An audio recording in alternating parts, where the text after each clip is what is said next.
અહીંયા બિલ્વપત્રનું મહાત્મ્ય દર્શાવ્યું છે કે બિલ્વપત્રના મહાત્મ્ય માટે બિલ્વપત્ર શું કહે છે. હવે હું ઋષિઓ, હે મુનિઓ, સૂત પૌરાણિક કહે, હું બિલ્વપત્ર વિશે આપને સમજાવું છું.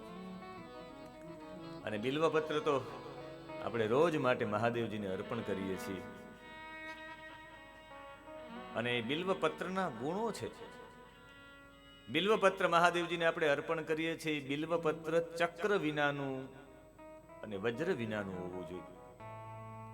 એક તો એનો જે બિલીપત્રનો જ્યારે તમે લેવામાં આવે ત્યારે એનો જે વજ્રનો ભાગ હોય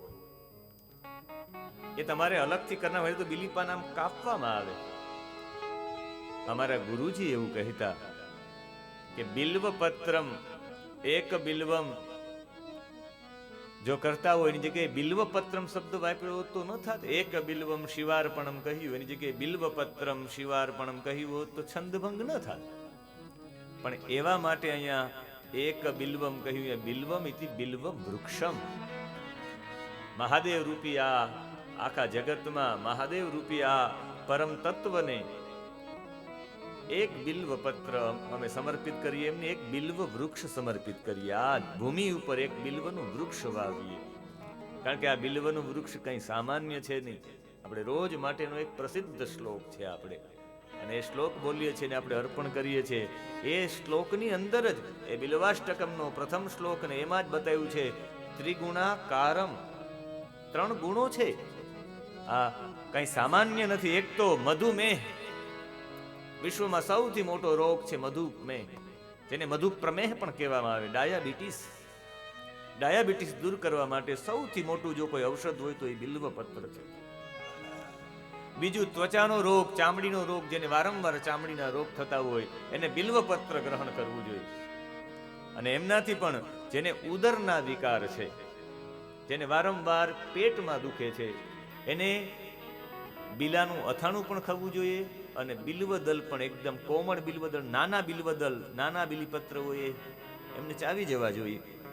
કારણ કે બિલીપત્રની તાસીર ઠંડી છે, ઠંડી તાસીર વાળું છે.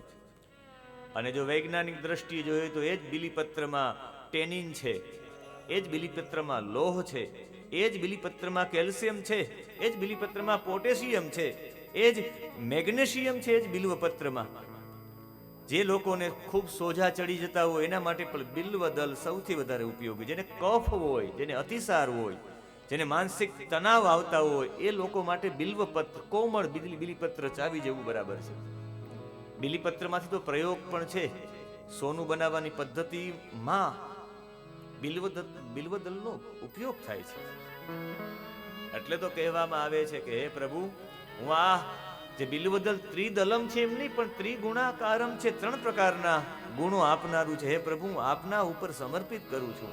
અને મહાદેવજીને આપણે સમર્પિત કરી આવા ગુણયુક્ત બિલીપત્ર, ખાલી એક બિલીપત્ર મહાદેવજી અર્પણ કરવું એમ નહીં, એક બિલ્વમ શિવાર્પણમ, એક બિલ્વ વૃક્ષમ ત્રિદલમ ત્રિગુણાકારમ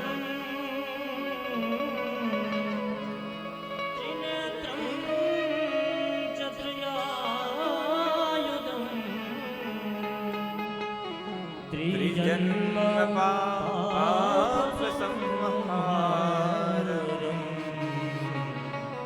એક બિલ્વમ શિવાર્પણમ.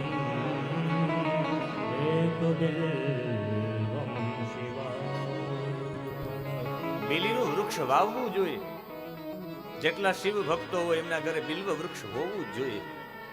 બિલ્વ વૃક્ષની જડ છે, બિલ્વ વૃક્ષનું જે મૂળ છે, એ મૂળની પૂજાનો મહિમા શિવ પુરાણમાં ખૂબ બતાવ્યો છે.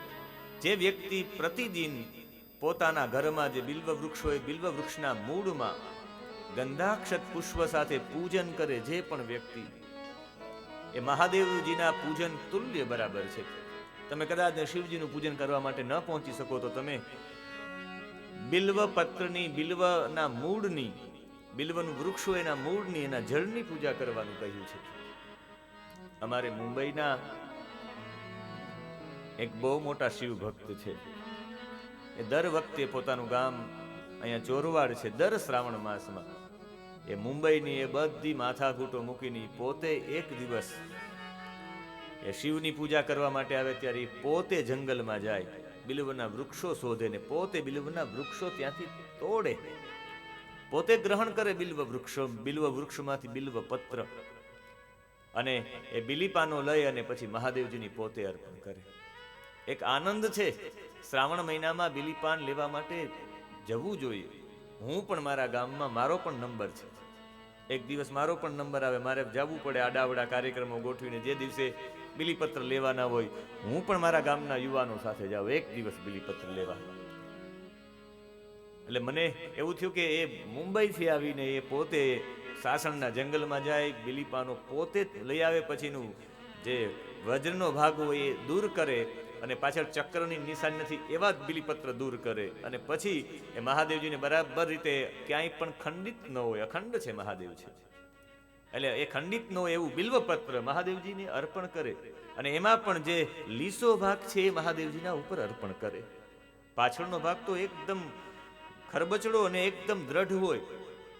મહાદેવ મારા ઈષ્ટ છે, તો મહાદેવ ઉપર મારે જે એકદમ કોમળ ભાગ છે મહાદેવજીના મસ્તક ઉપર અર્પણ કરું. મહાદેવજી છે એ મહાદેવજી ઉપર જલ અર્પણ થાય, મહાદેવજી ઉપર ઠંડી તાસીરવાળા બિલીપત્ર અર્પણ થાય, ઠંડક માટે સતત.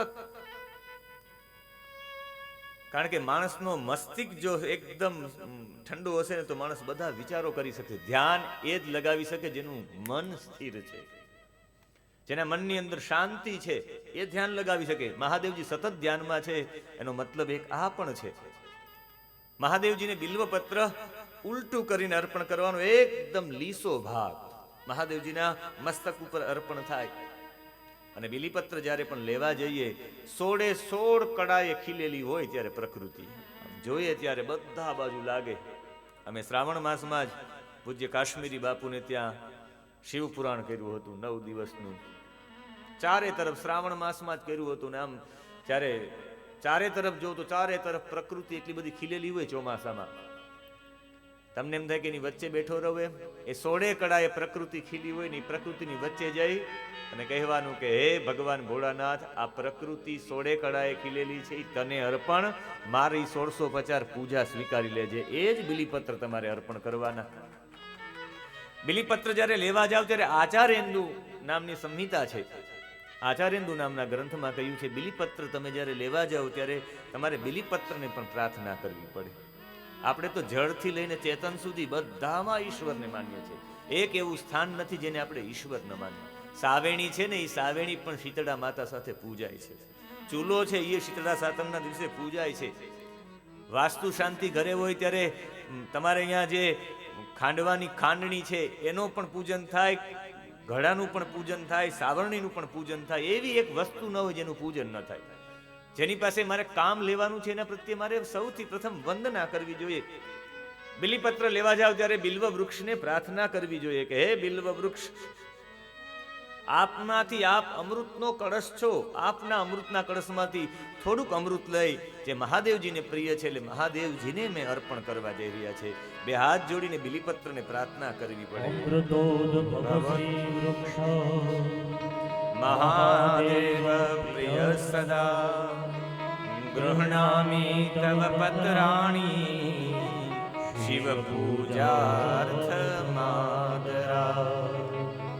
અમૃતોદ્ભવ શ્રી વૃક્ષ, અમૃતનો કળશ છો તમે. શ્રી વૃક્ષ, લક્ષ્મીનો વાસ કરનારા, લક્ષ્મી જેમાં વાસ કરે એવું બિલ્વ વૃક્ષ છે. બિલ્વ વૃક્ષમાં લક્ષ્મીનો વાસ છે.